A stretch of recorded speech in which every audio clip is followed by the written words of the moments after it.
Le développeur Cliff Bleszinski fait partie des noms irrémédiablement associés à la société Epic Games et aux séries Unreal et Gears of War.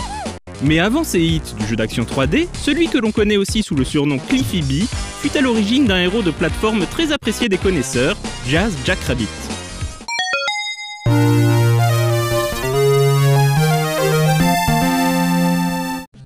Avant de parler des exploits survitaminés de Jazz, il est nécessaire de rendre à César ce qui lui appartient.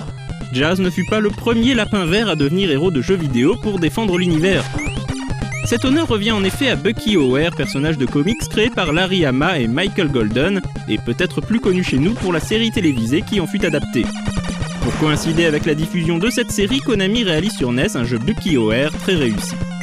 Bucky doit voyager sur différentes planètes pour délivrer ses amis capturés par le maléfique Empire Crapaud. Les planètes peuvent être visitées dans n'importe quel ordre, ce qui rapproche le jeu d'un Megaman. A noter que l'équipe de développement du jeu est la même que celle qui réalisera un an plus tard le magnifique Crooked Knight Adventures, et le joueur averti notera de multiples similitudes entre les deux titres. La même année, Konami signera également une chouette version arcade des aventures de Bucky et son équipage intrépide.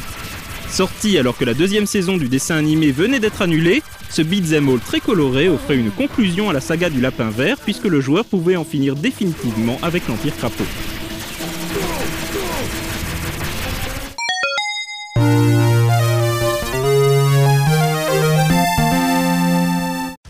Reprenons maintenant le cours normal de ce Retro & Magic en parlant de son sujet principal, la série Jazz Jackrabbit d'Epic.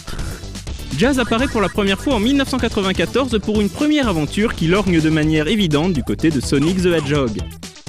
Avec ce jeu, Epic a clairement l'intention d'émuler le punch et le rythme de la mascotte de Sega, et le développeur américain y parvient d'ailleurs avec un certain succès. Le synopsis du jeu est basique. Le méchant Devan Shell a capturé la princesse Eva Longues-Oreilles et c'est Jazz Jackrabbit, le lièvre vert qui n'a peur de rien, qui va devoir partir à sa rescousse. L'univers du jeu se veut la revanche de la fable du lièvre et de la tortue. Jazz Jackrabbit aurait pu n'être qu'un simple plagiat de Sonic, mais Epic a su y insuffler suffisamment d'idées pour se démarquer et trouver un gameplay qui lui est propre. Jazz est armé d'un fusil laser qui lui permet de blaster tout ce qui bouge et porte une carapace. Le joueur pourra ramasser différentes armes ayant chacune leurs effets propres. Le jeu promène Jazz sur de nombreuses planètes au graphisme soigné et marque également des points avec sa bande-son acid jazz très inspirée. Tout ça n'est certes pas très original mais fera de Jazz Jackrabbit l'un des meilleurs platformers disponibles sur ordinateur. Sorti sous forme de shareware, le jeu connaîtra plusieurs add-ons ajoutant des niveaux supplémentaires, témoignage de sa popularité.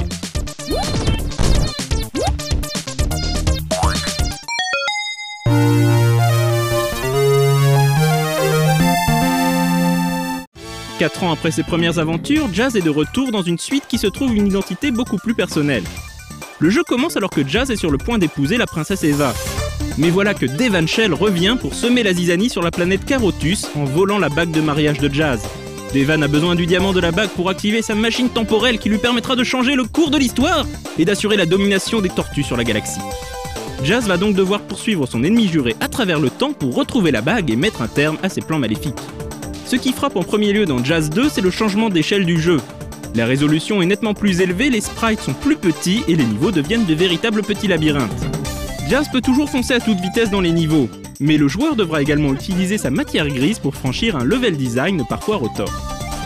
La palette de mouvements de Jazz a également été étendue et le joueur peut choisir d'incarner un autre personnage en la personne de Spaz, le frère de Jazz. Chacun de ces deux personnages possédait des mouvements uniques et le jeu proposait aussi un mode multijoueur. Non content d'être un excellent jeu de plateforme, Jazz Jackrabbit 2 pouvait également se targuer de posséder une bande-son exceptionnelle composée par Alexander Brandon, plus connu pour les musiques d'Unreal ou encore Deus Ex. Dans la plus pure tradition Epic, un éditeur de niveau était fourni avec le jeu. Cela entraîna l'apparition d'une communauté de map designers encore active à ce jour. Comme son aîné, Jazz 2 reçut divers add-ons, dont le principal apport fut un troisième personnage jouable, Laurie Jackrabbit, la sœur de Jazz et Spaz, qui propose elle aussi un gameplay un peu différent.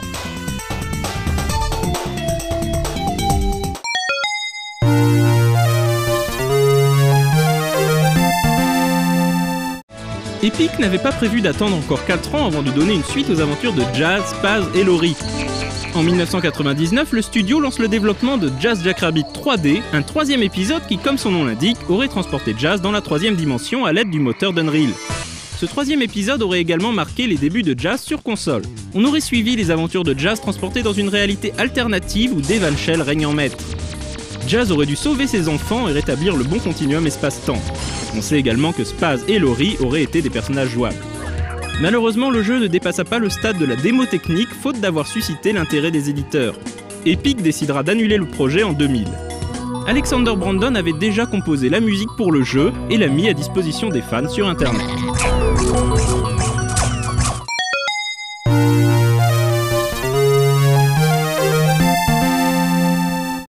Après ce coup d'épée dans l'eau, Jazz Jackrabbit revient dans un épisode discret sorti sur Game Boy Advance. C'est l'éditeur Majesco qui licencie le personnage auprès d'Epic Games pour créer cette aventure en 2D qui tranche avec le gameplay survolté des épisodes PC. Jazz GBA propose une vision alternative de l'univers de Jazz. Notre héros y apparaît comme un mercenaire au caractère rappelant Han Solo, ne s'intéressant qu'à deux choses, le cash et la belle Zoe Cottontail. Il doit mettre un terme au plan de Dark Shell, une version Senior Sith de Devan Shell. Spaz fait également une petite apparition dans le jeu mais n'est malheureusement pas jouable. Pas vilain et plutôt sympa à jouer bien qu'un peu lent comparé aux précédentes aventures du Lièvre Vert, et malgré la présence d'un mode multijoueur, ce Jazz sur GBA ne convaincra pas les fans du personnage et ne parviendra pas à séduire les néophytes.